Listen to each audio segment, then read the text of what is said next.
For years, I thrived in the high-pressure business world, but the workaholic life finally caught up with me.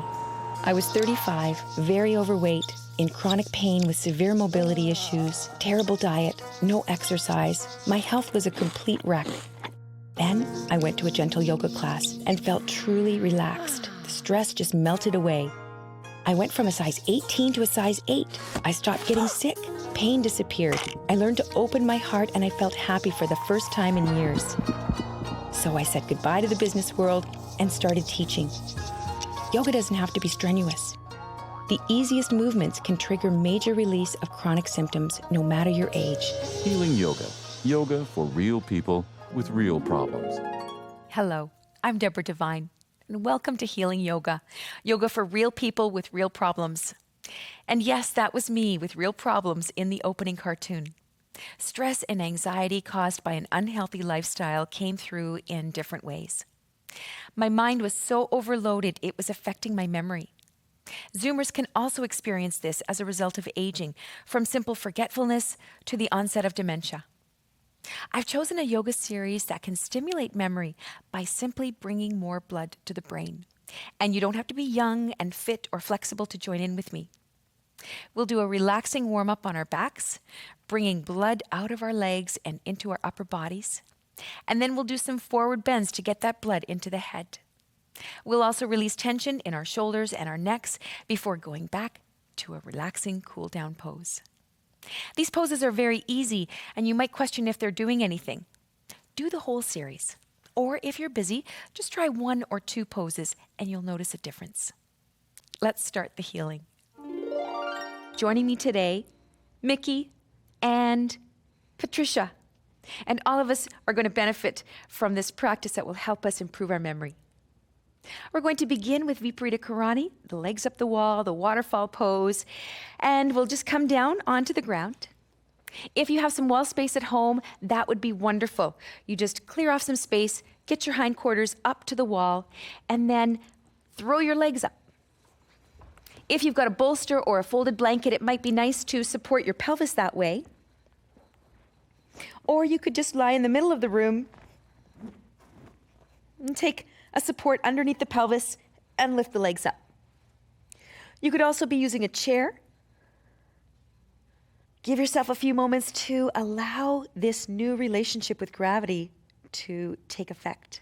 It's very important to use mild inversions when you are working with improving your memory.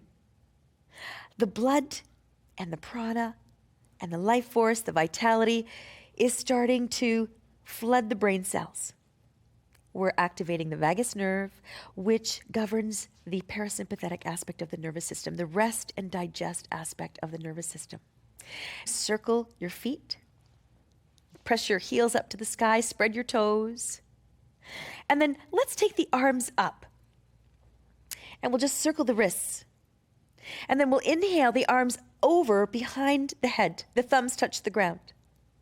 And then we're exhaling, bringing the hands back up to the ceiling.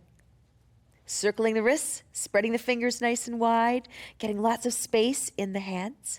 We're starting to move prana and life force up into the upper part of the body. Inhaling, arms come back over the head, thumbs touching the ground if possible. And then exhaling, letting the arms come back. Circling the wrists in the opposite direction, circling the fists. At the same time, you're circling the ankles. Inhaling one more time, feeling the prana moving into the neck, into the brain. Let the thumbs come down behind you. And then exhale, back up. Now let the arms come out in a T. Please continue to enjoy Viparita Kirani for the next few minutes, and we will be back to work with some more poses that will help our memory. Healing Yoga. Yoga for real people with real problems. My name is Miki. I'm 68 years of age, and I experience some forgetfulness. Starts by looking for stuff that was here a second ago, and it turns into a hunt throughout the house. I've been doing yoga for 7 or 8 years. Yoga helps me generally with being better, feeling better, and eating better, and implicitly it will help me with finding things faster. My wife doesn't help me finding things. She thinks I should not forget where I put things. Welcome back. Today's practice, we're working with memory and using our poses and our breath techniques to enhance our memory. It was so interesting that, the simple forgetfulness that we all deal with can really be improved when we're working with our yoga poses. This idea of the telomeres lengthening and the ends of our chromosomes sort of being smoothed out, our cellular age is extended, and our neuroplasticity, our neurons in the brain, the signals between the brain cells are operating a little bit more efficiently. So I'm hoping this next sequence of poses is going to help enhance our memory now. So we'll come down onto the mat for toe squats. Now you can turn the toes over and rest the toe pads, and then come back and sit on your heels, feeling that wonderful stretch through the plantar fascia. If you're having trouble with this, or if you need to take a break, you just turn your toes down and see if you can come back and rest on the fronts of the ankles. The connective tissue on the back line of the body begins on the sole of the foot. The plantar fascia is a very tight area for many of us because we wear tight shoes. And this tightness manifests all the way up the back line. The chain of connective tissue carries this tension all the way up to the eyebrows. So that's covering the scalp as well. And after we take toe squats a few times, we may notice that there's a wonderful release of stored energy on the whole back line of the body into the scalp. We're feeling this wonderful sense of opening through the scalp and through the seventh chakra up at the top. Now we'll come to standing and we'll move into Prasarita Padattonasana, wide-legged standing forward fold. This can be a very invigorating pose for many of us. It brings a lot of blood into the head, into the eyes, and that's one of the benefits of inversions when we're working with memory. But if you have any retinal problems, it's important to keep the head and the heart on a level plane. So Patricia is going to be using a chair as we go into Prasarita Padattonasana. We're going to be coming into the pose very gently and softly, bending the knees, taking the sit bones back, let the hands come onto the knees, the elbows come onto the knees. Being kind to the hamstrings is very important. We don't want to stretch the hamstrings to the point of tearing. It takes 1.5 years to fix hamstrings, so be very gentle. If you feel comfortable lengthening the hamstrings and straightening the back of the knees, maybe that would feel wonderful. You can bring your hands down to the floor if that's feeling good. You could also be using a chair or a bolster, a couple of pillows.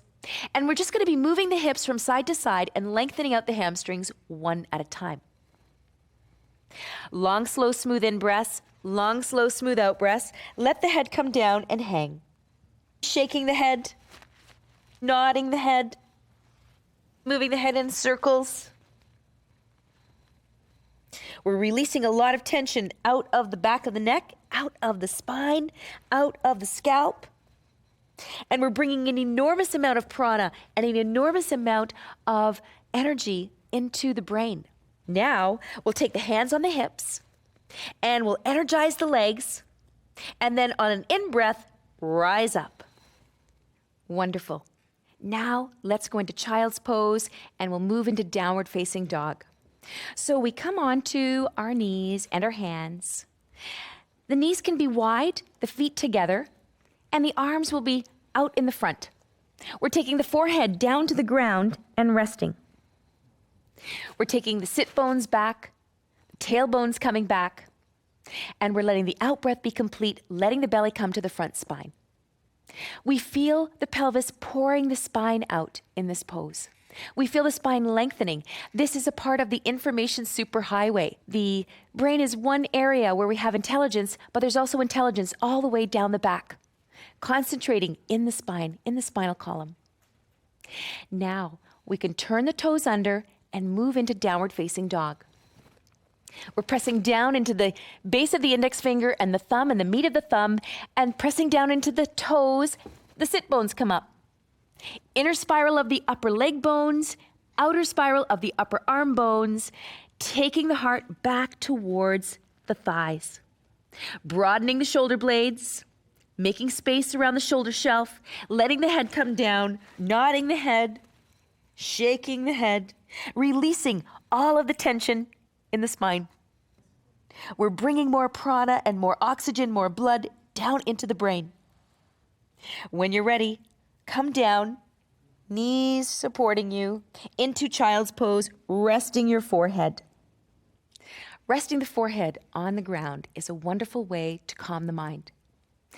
One of the most important practices for enhancing memory is allowing the mind to become still. And we do that by watching the breath. We do that by keeping our awareness on where the breath is breathing the body.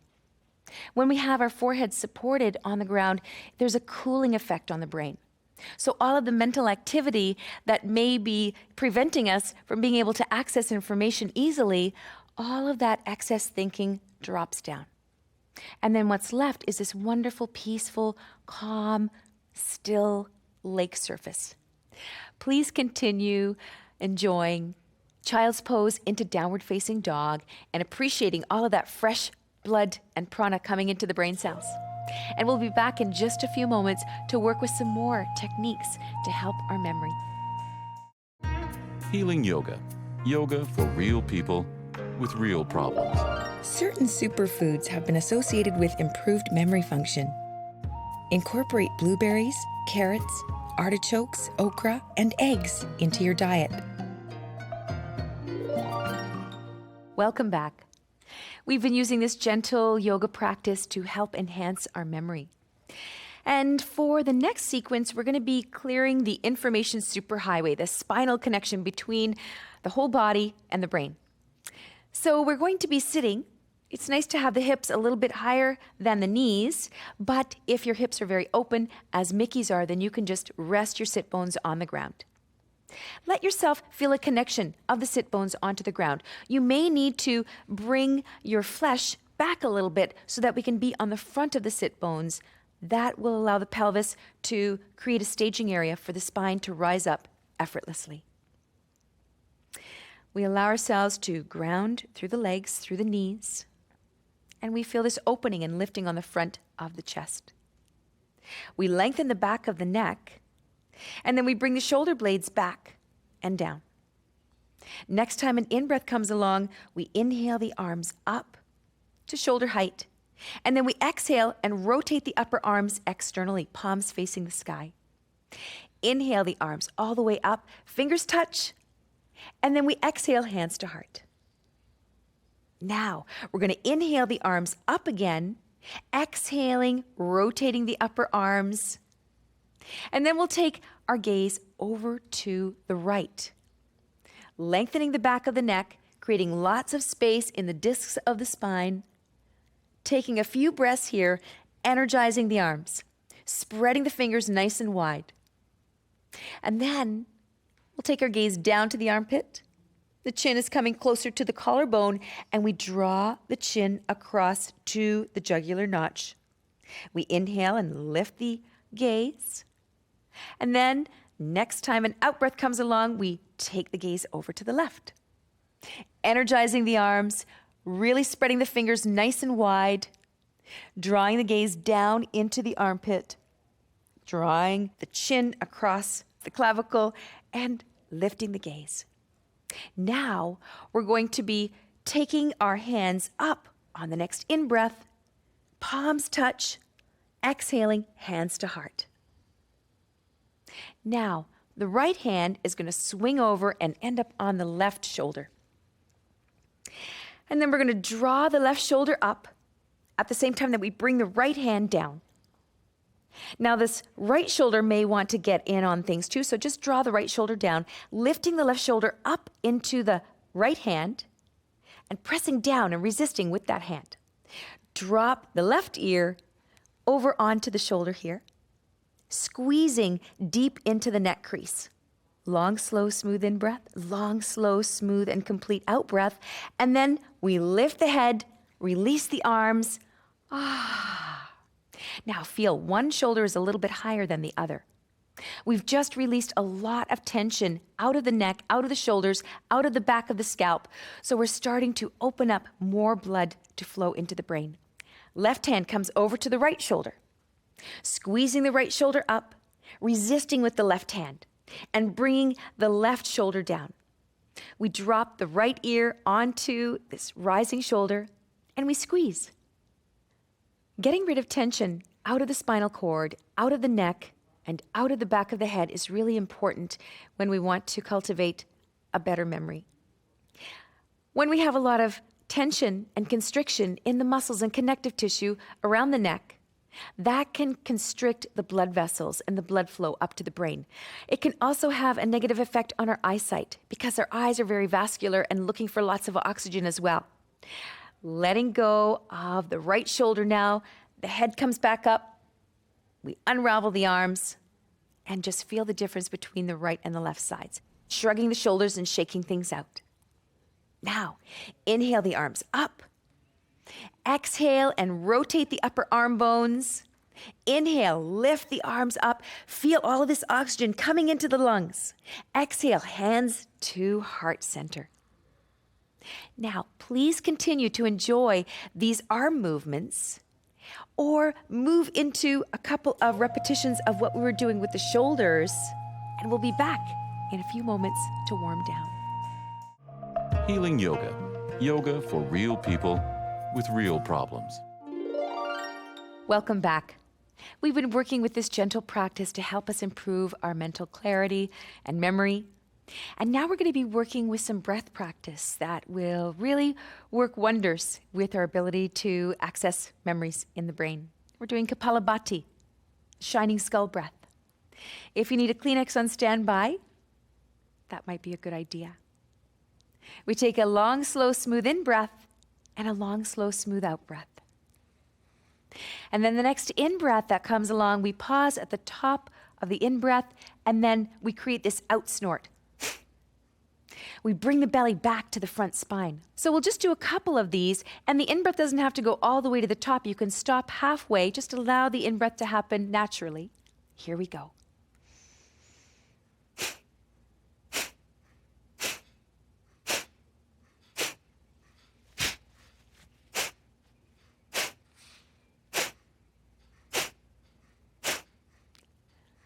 This breath practice is wonderful for clearing out the brain. Now we're going to improve our focus with some chanting. Om is a sound that we have been experiencing from the beginning of time. And ancient yoga practitioners have always encouraged us to do some chanting so that we can bring some awareness internally and also just come into a sense of union with the mind, the breath, and the body united. All of our mental powers are concentrated.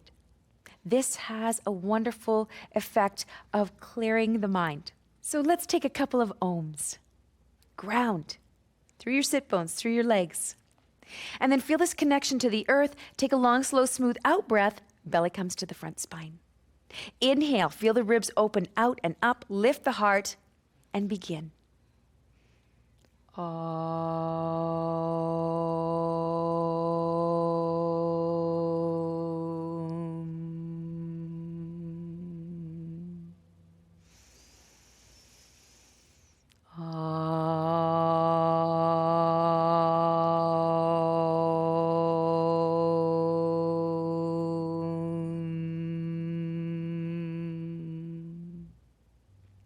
Just have a sense of how your brain waves have transitioned from very active and busy to very calm. And now we're going to move into an elevated Savasana pose. We'll come off the bolster and we'll set it up lengthwise so we can have our back supported. All right. So you can have a seat right here in front of the bolster. And then we'll take a second bolster under the knees. We'll just use the hands to support us on that journey. But before we come down, we'll take a long, slow, smooth in-breath, breathing length.